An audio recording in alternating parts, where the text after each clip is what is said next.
Hello.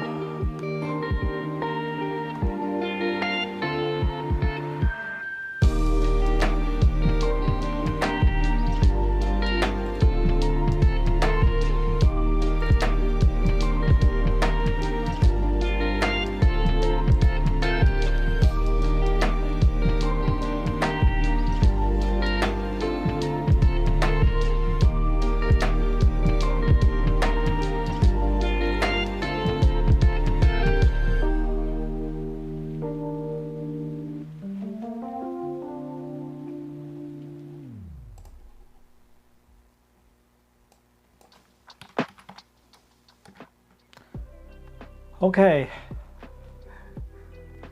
let's see. Okay, hello everybody. Good evening for all Vancouver PASM members, and also good morning for all Hong Kong PASM members. My name is Eddie.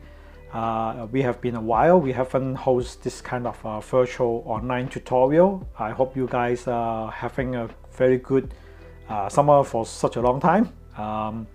Vancouver, we just have kind of like I should say COVID release. I should say the restriction is relaxed, and we can enjoy more sunshine and we can meet people. So, and also in Vancouver, we don't have to wear masks in outdoor, or I should say most of the outdoor area. So it's a very good situation for us. In Hong Kong, I think we still do need to wear a mask, and Hong Kong government is a little bit too sensitive about this matter, but anyway, it's our Hong Kong policy, so we have to follow these rules. Due to that, we might not be able to have too many or actually have any photo meetup at this moment. We will wait until the restriction or the COVID situation more quiet down in Hong Kong to have more meetup by then. Okay, so my name is Eddie. Welcome everybody to our tutorial today. Today's tutorial will be about Lightroom fundamental. Kind of like we'll divide into three basic sections. The first one will be about how do we import the files to Photoshop, Lightroom, and then explain more about its ideas, what does it mean by importing files to Lightroom, okay? And second one will be explaining all the function and fundamental things for the Lightroom. And then the third one is about the workflow for Lightroom itself. So let's start it. Okay, once you open up Lightroom as this one, we will say we will want to import files from our directory or in a hard drive or SSD. It can recognize automatically if you plug in an SD card, and you will start popping up and ask you if you want to import it or not. But personally, I think it will be best if you copy to your hard drive or to some dedicated area, and I will explain to you why. Okay, so let's show to you guys how to do it. We just select files and photos and video import. I don't think it's a very good idea to ask Lightroom to handle photos, videos. It can, but I don't really suggest that. So make sure just try to import only the what we call the photos instead of both of them, like video and photos. Okay, you see when you have a look on my screen, there's something very interesting. Usually if you have only what we call the JPEG and RAW format, you should only scene one, okay? Lightroom will automatically only import the RAW format. It will not import the what we call the JPEG format to it. The reason why to do that, and for Lightroom to do that, is because RAW format has more data, and we can have more ways to manipulate the files. But unfortunately, for the what we call the JPEG, is compressed, and the color profile and everything and dynamic range is limited, so it's not really ideal. So my suggestion, if you want to save some time, and just leave all the RAW format to that specific folder. It's no need to have all the JPEG and RAW in the same folder together. It will be easier for all of us, or actually for Lightroom to do this import. I show both JPEG and RAW together in this import for one reason. Later on I will show you guys that in RAW we can pull out more data from the dark area and the light area, and we have much better control. But in JPEG, unfortunately, due to JPEG's format and the way how they compress the image and everything, it will not be able to allow us to save or manipulate the photo too much then. Okay, so let's get started. You select all the photos by clicking here, check all, and then just say import. Once you import it, actually you find it is kind of fast, okay? And I have to explain to you guys a little bit the way how it imports to Lightroom. There are different software in the world. They have different ideas on how to import this kind of photos into their category. For Lightroom, they don't actually import all the photos to a database. What it does is it just get all the photos information, like exposure, maybe also the change you're going to make, and all the camera information, and maybe some special effect, and they might save it back to TIFF into the original folder. But in their database, it's all really data. It doesn't have any photos data at all. So keep in mind, their database will not have any photos information. What does that mean is, like, if I have all the photos in that specific folder, I import it. If you delete that folder immediately, Lightroom will not be able to process any photos because it relies deeply on that folder to work, okay? So you cannot delete that at the moment. But you will say, if I have so many files in the what we call the hard drive, it's not possible. We take so many photos. It's really difficult to save everything on specific folders, and it's very difficult to have such a large hard drive. So there is some trick to do it. So once you finish editing, you don't need to close this category. You don't need to delete all the photos from Lightroom or whatever. You just move this folder in the actual desktop or in the computer to another backup system that you have, maybe another SSD or another NAS, or to some cloud service. Just move it there. So when another time you want to process that specific folder, you just move everything back to the original directory. Like in here, you can see I have many areas say that those folder kind of missing. It cannot find that folder. So what it does is it will wait for my actual data copy back from the NAS to my computer in order to activate that category again. So if I randomly click on some category, like this one, it will say no photo at this moment, or any other. It will just have some sometimes it might have some preview, but sometimes it will just have the preview, but you can't do any editing, and you will say the file could not be found. So the trick is just to move back the file from your NAS, cloud storage, or other SSD back to the original location. For example, I put it on desktop. Then you can continue your editing. So this is one of the tricks to help manage your Lightroom folder. The thing is kind of a great idea, so that in the left hand side, this area, you can have tons of folder. It has import already, okay? But at the same time, you don't have to really worry that your own hard drive will not be able to have so many storage. So this is one of the good idea. And the thing is, when you back it up to your cloud storage or NAS, one thing you have to remember,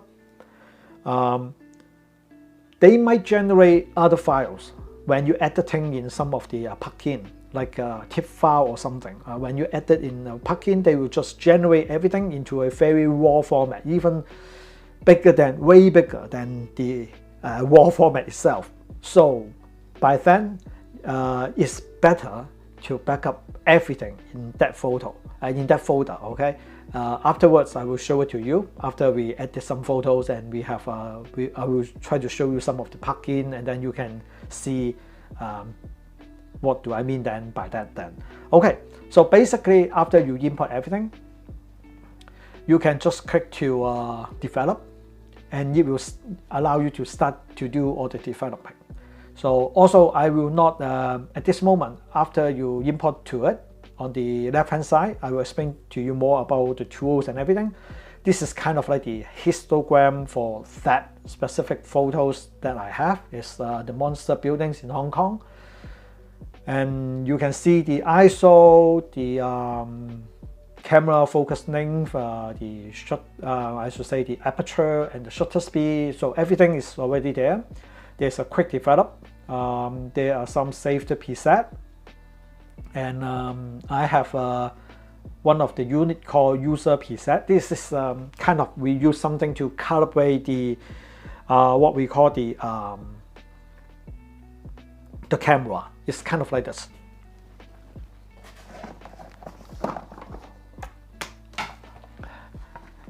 I should be better prepared as well. Okay, it's this kind of photo chart, I should say.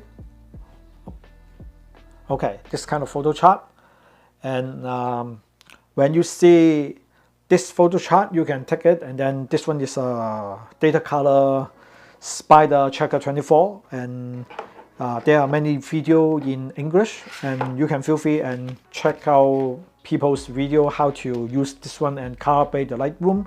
But it's anyway, it's a little bit more advanced idea how to calibrate your camera. But anyway, this is the idea that once you calibrate the camera for a specific scene, you can use this save preset to once and for all to, for example, calibrate every photos immediately, because anyway the camera, and every time you shoot the photos, you have at least a little bit different. So with that, you can calibrate it quite accurately. Okay, and then there is another one. It's called white balance. I will not go through it too much, because in the actual develop function, we can try and have more ideas how to do it. Here, what they call the quick develop is kind of like a very quick adjustment. So this is the idea. So now is the actual develop ideas. Okay, you see, currently I select a photos is in a JPEG, and then I will select the raw picture. So this two is actually the same photos from my camera. The only difference is one is with the camera adjustment for the JPEG. Camera adjustment usually only show up in JPEG, but the raw format usually will not show up. You can see the perspective. Look a little bit careful about the building. It has some perspective change.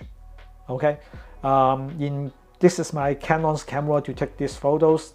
They have kind of like a automatically lens correction. You will try to change the perspective for you, but the thing is, usually when you import just the raw format to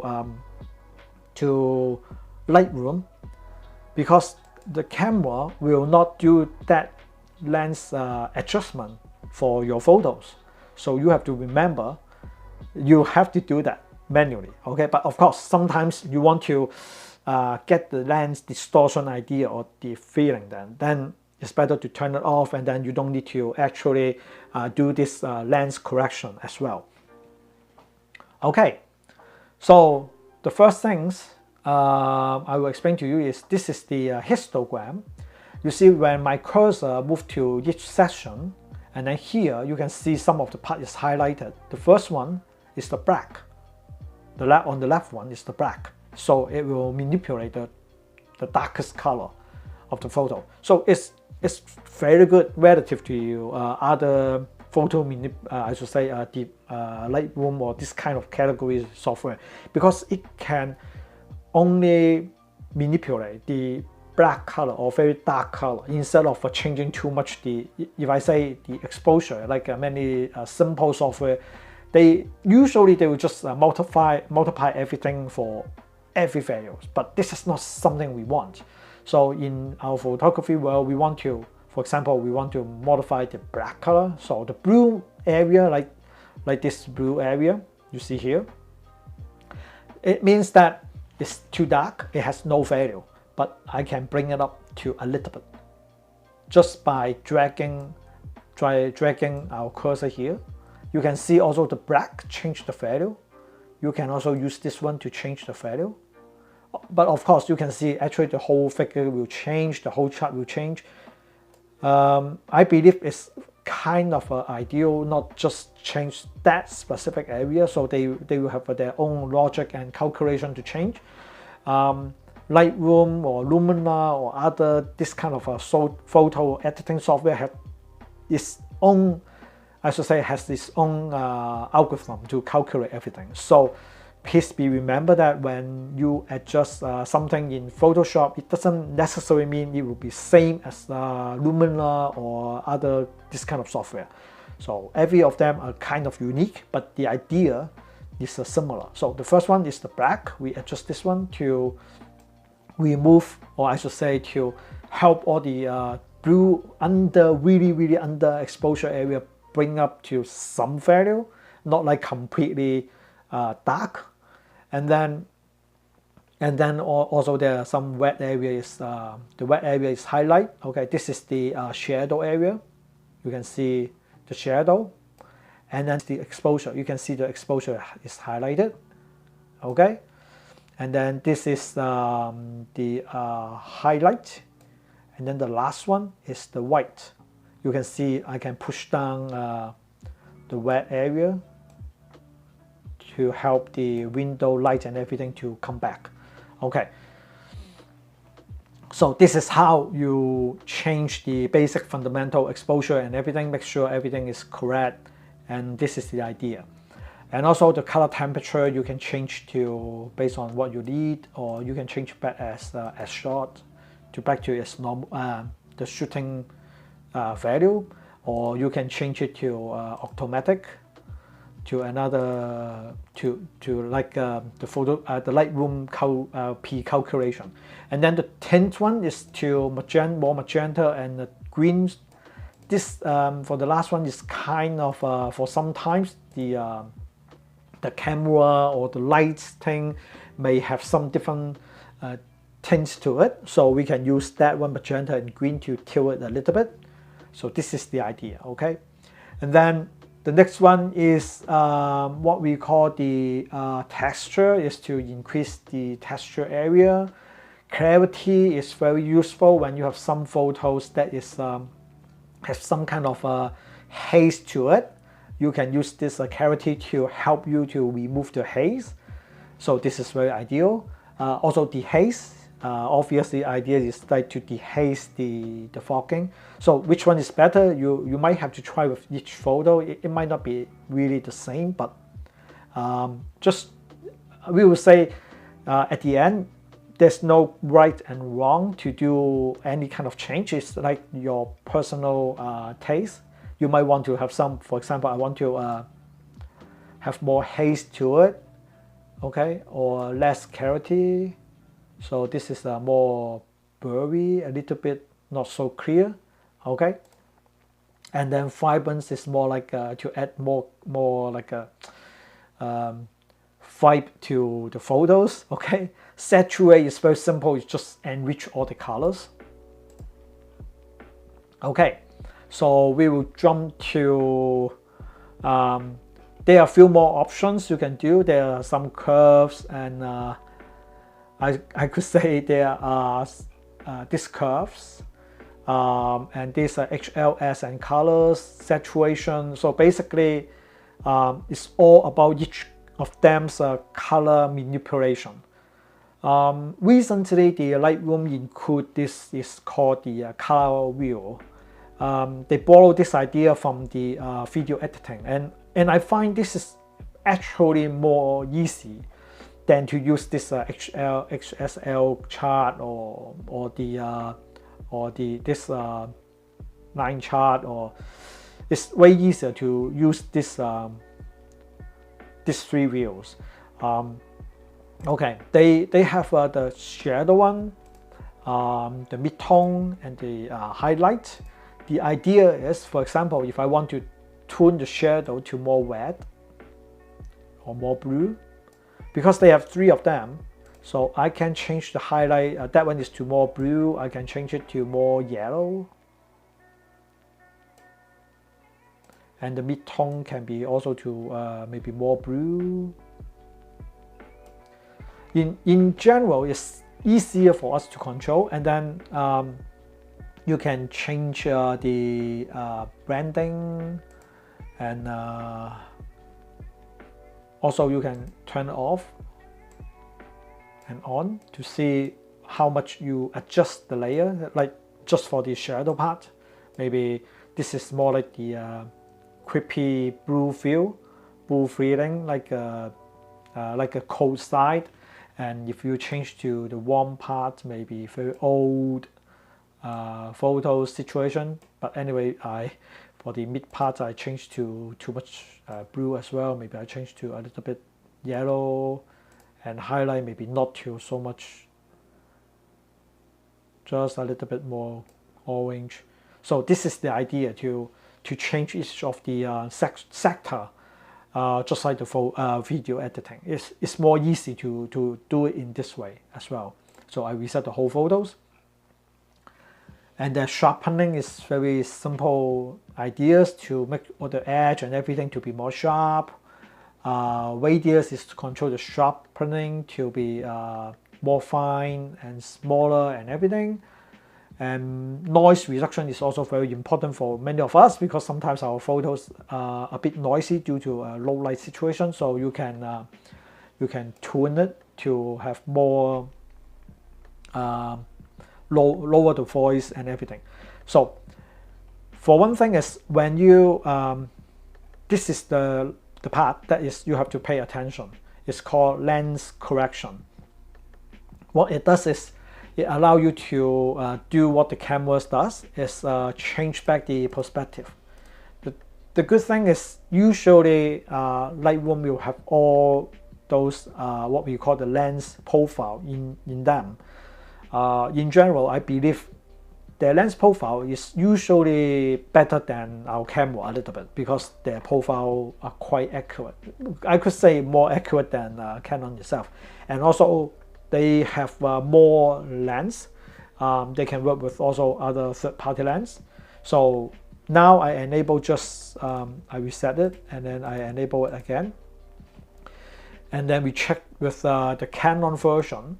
This is the Canon version, and this is the Lightroom version. And pay attention to another part is, you can see the the brightness. It will adjust as well. You will not just adjust the perspective. You will also adjust the some due to different lens. You will have different darkened area, especially in the corner area. So with this, it will be able to adjust as well. Okay. So basically, these are the most important ideas and ways and things that you have to understand for Lightroom. So let me reset everything, and I explain to you about the workflow that usually what I do. And for most of the beginner, this will be quite enough for all of us, and this should be easier for us to follow and when we edit too many photos. So first things, when you import all the photos from your folders, the first thing is to skim through all the photos and find the best composition, and also check every photo's autofocus. For example, for this one, when you hit for Mac computer, you can just press the plus icon like this magnifying glass, and then you check if most of the thing are in focus. Maybe I bring up the one of the guide. This is a very dark, so basically it's a kind of underexposure a little bit, and also I should say the his skin and everything is kind of like okay. It's not very good, but still okay. So we have to first make sure all the photos we like is all focused and composition, everything should be okay, or at least when you crop it, you will be in the correct or the best cropping possible or possibility. So once you pick out the photo that you like, for example, I like this one. There are kind of like a rating system. You can press 1 to 5 to rate the photos. This one is 5. So the thing is, you rate through all the photos to see which one you like. So after you rate everything, and then here there is called the filter option. Okay, the filter option allow you to filter the photos. You can say just rate it, or you can say it's more than 5 stars, or just 1 star, or equal to, or whatever. The reason why is like, so you can save your time not to edit every single of them. Some photos are not may not be really focused correctly, or it has some motion blur or some reason, so we just want to skip through them.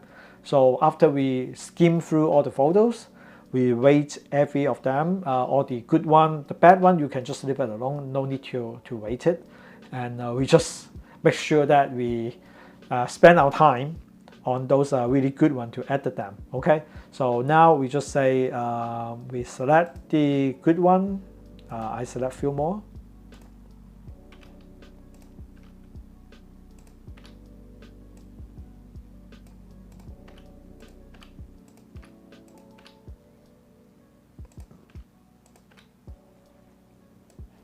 Okay, so before we continue to wait to edit everything, I will also use this building to demonstrate what JPEG has the limit, what we will face when we editing in JPEG as well. So after we rated every single of them, okay, so we can start editing now. When we edit the photo, before we start on anything, okay, this is very strange. Please enable the lens correction. If you study the photo carefully, once I press the enable profile correction, the whole perspective changed a little bit, and then on the edge of the photos usually have some lost or maybe crop out or something. So do this first to save all the later cut off and everything. And also, as I explained, that when you do this kind of what we call the lens correction, Lightroom will also change the luminosity or the dark corner and everything. They will try to adjust everything automatically based on your lens profile and also your camera's body. But usually they will only care about the what we call the lens profile. Okay, they don't really care too much about your body, your camera body. Okay, so after that, then we can start editing. So the first thing, for very standard procedure, I can say, or easier way, is to make sure those blue area and red area will not be seen in that photo. So the first thing, we use this one, the black area, we pull up just as before. So basically the photo now should be okay. And then the second part is to make sure those overexposure area we checked it is the highlighted, and you can see it's already with more details in the window area. If I reset it, actually that part will be more like just bright white color. There's nothing there, so that's why they have the red color warning for us. And then for those blue area, it will be like pitch black. There's nothing there as well. So change it to make sure no blue, and here no red. So sometimes you might need to change the highlight color, the white color here as well. You can drag your mouse in a histogram to change it, so it's easier because there's 5 of them. It's very quick to adjust in here. And of course, you can change it here by moving your mouse and click, and also you can type it in the exact value. Maybe this one -15 is no good. You say -16 to some very precise editing. In my personal opinion, I think it's more important the current edited photos is what you like. So it's not really the value. The value is more like for the programmer to take care of. It's not for actual photographer to think of too much then. Anyway, so this is the idea. And then the second part is to make sure the white balance here is correct.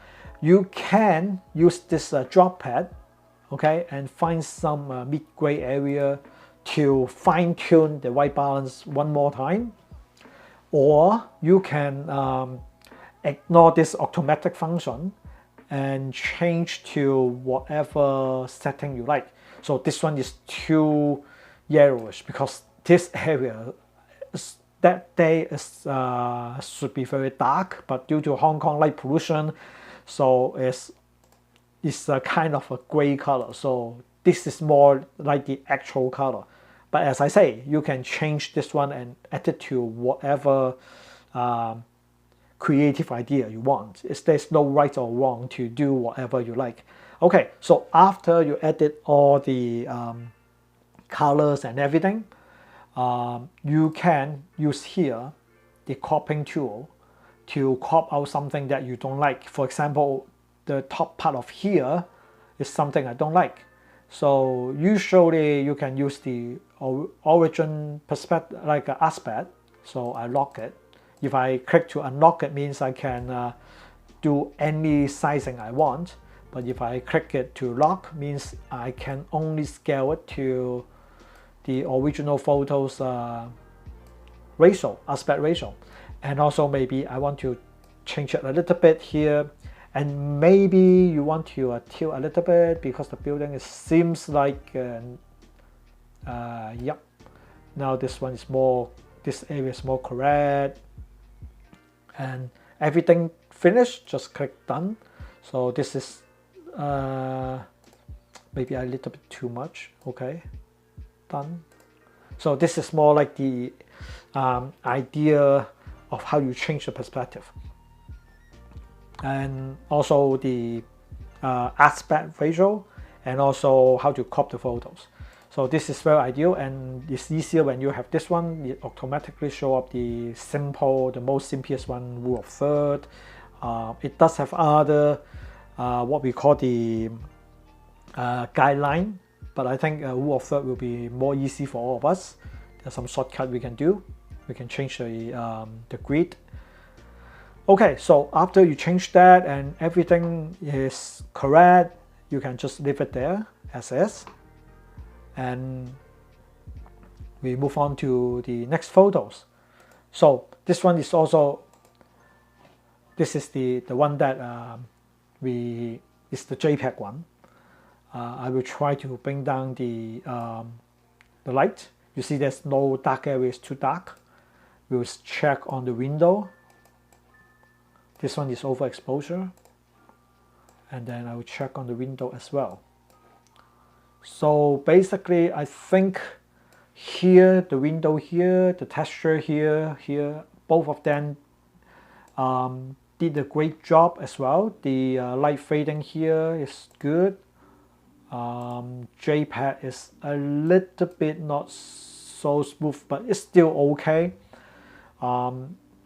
Sometimes when you editing JPEG, when the dynamic range is really not up to I should say the optimal, you might not be able to bring up so many dark area, I should say, or brighten area. Later on, I will show to you is a photo that is a little bit behind the light, and then you will see more what I mean then.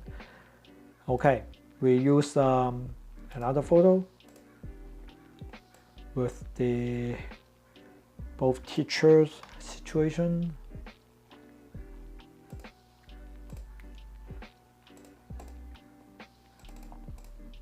Okay, this is the JPEG. It does it is best to give the best dynamic range. This is the RAW format. If I first enable this, and then bring up the shadow, pull down the exposure, and also the light.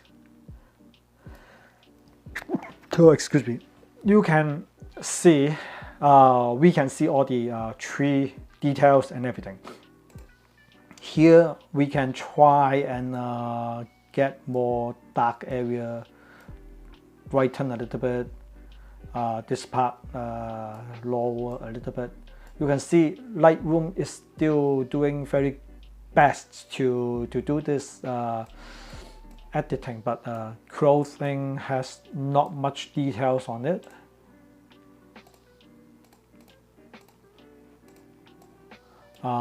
There's this stitching line here and here. This one, basically, you cannot see the stitching line here anymore. Okay.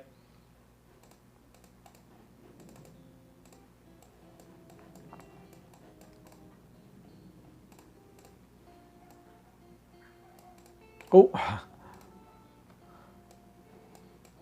here's the stitching line here. And here it's gone. So, as I say, if possible, use the RAW format to edit. You definitely help to bring up more shadow. And also, you see when you study the leaf and everything, here actually it lost some of the details on the leaf details and everything.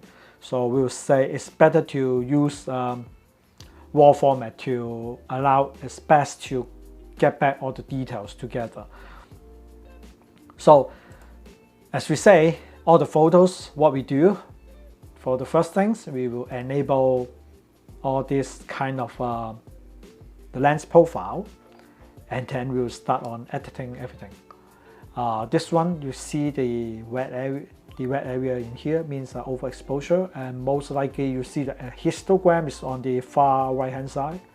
So minus this one and minus a little bit on the highlight, so should be fine. Shall we bring up the whole photo's exposure or darken it a little bit more? It's all up to your preference then. Maybe I will tint it to a little bit more blue. Because the sky should be more close to the blue side, not the yellowish side. So this is the basic idea on how to edit this kind of photos, and then we will use this to crop and everything. Okay, so basically the workflow is like this, and then we will explain all this part. Now this is the I could say the most difficult part to use for the beginner, but I hope that based on the idea you understand for how to manipulate the basic setting, then we should try on understanding this kind of a digital filter. Okay, this is the simplest digital filter what we have. So we will bring these girls to show. There are two major filters you can use. This one is to remove the red eye or the red eye correction. This one is the vertical filter, and then this one is a circular area filter. So the thing is, with Lightroom, you can have multiple filters on the same photos. Okay, so this one first, I don't want to change globally, like the whole photo, to edit all this red area or the light area to suit what we need. I just want to, for example, just want this specific wet area, this area, to have less light. The thing is, you just drag the filter here, and then choose invert. Okay, means everything will not apply except that area. Okay, and then you can lower the exposure. See, then this part is fixed. You can go to the okay, like this. So maybe just maybe we think the overall, then we click done. Maybe overall the whole photo is too bright, then we adjust this exposure a little bit down. Okay, still there is another wet area, so we use this one and then drag it again. We can move it like this, move it like this, make sure it's inverted, and then change the exposure to lower. Done. So we changed two parts of the photos already. So you can use this kind of filter to manipulate each of the section of each area, how it looks then. Of course, there's something that is more interesting. I will pull this, for example. I really hate that part to be so shiny. I can pull this out, click it to invert, and then make sure the exposure to be lower. Done. And then you can see that light and everything is fixed. So I keep the statue exposure to be the same, only that light to be different. Maybe there are a few more lights I don't like it, so maybe this one I expand a little bit like that, invert. You can see the circle here, right? And then I can lower the exposure, or I can drag it more, so I include everything. Done. And I didn't change any part of the photo's exposure at all, only that part. So there are of course some more fun way to play with that. Like besides that one, I will explain to you guys about this gradient filter, which is this is digital. It cannot replace, okay, the actual gradient filter, but this will be interesting. You can use it to help your photos to achieve some kind of what we say the digital effect. Like after you select this one, you can see this one. Now we have the exposure.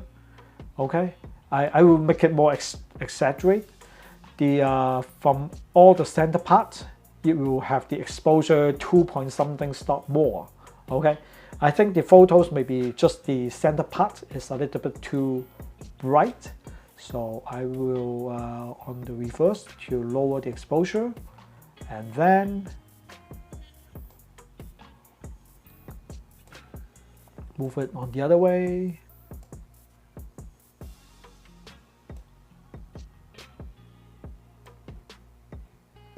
Done. So before, this part of this statue is too bright, and then with this one I can say you can see the mask, right? I can say this one is way better. If I reset it, it will be more bright in here, maybe a little bit too much. But if I add back this kind of like the ND filter, it will only affect this part to give out more texture to here. So this is very useful when you just want to adjust some parts of the photo to be darker, especially maybe maybe the sky. Maybe this sky is too bright. You want to adjust it to the other way. Move this part to center, to darker.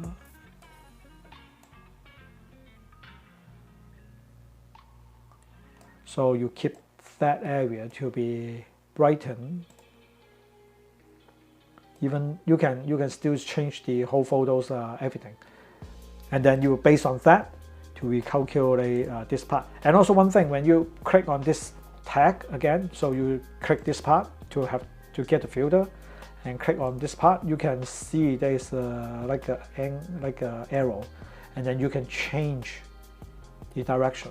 Okay, so in case you want to make it more exaggerate, in case you want to have kind of like an angular one, you can use this part to change it to others. This is another way for us to manipulate the photo as well. For example, maybe the bottom part of the river is too dark. The sakura here is too bright.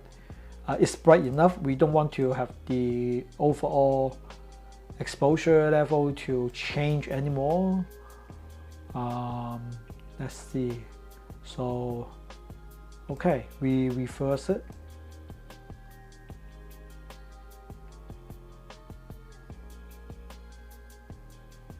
When you press the so make sure it's almost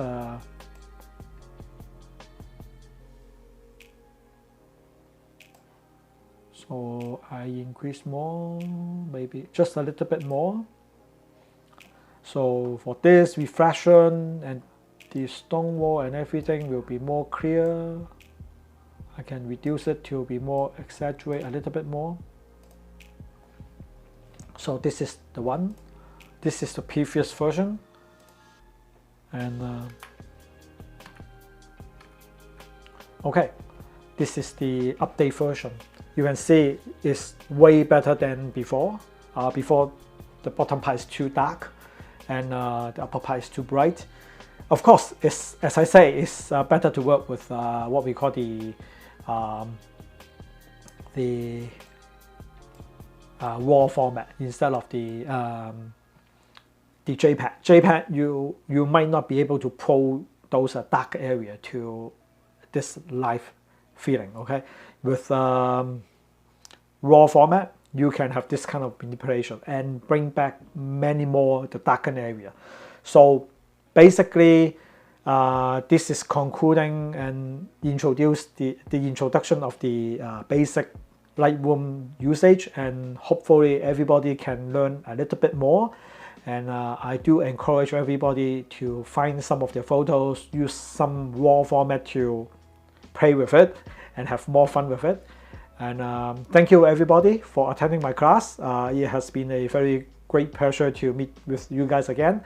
Hope to see you 2 weeks later. We have another one with the Photoshop beginner course. Okay, if in case you want to learn more about Photoshop editing, that class will explain more about how to do this kind of editing and about removing somebody from the beach. Okay, which everybody takes some really nice scenic photos, but someone standing on the beach is really annoying. I usually will try to make sure every area will be without human, okay, without any people, will be just scenery. It will be look much nicer. So this is something that we will talk more in the Photoshop tutorial then. So thank you everybody.